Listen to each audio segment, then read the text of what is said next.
Your Excellency, President of the Republic of Kenya, Commander-in-Chief of our Defense Forces, Minister for Labor and Social Protection,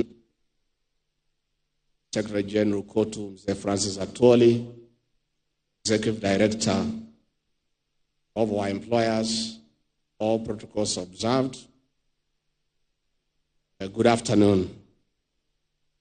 Your Excellency, your presence here is a clear testimony to administration organizes Kenyan workers as a key driver of our economy and a senior partner in the country's development process.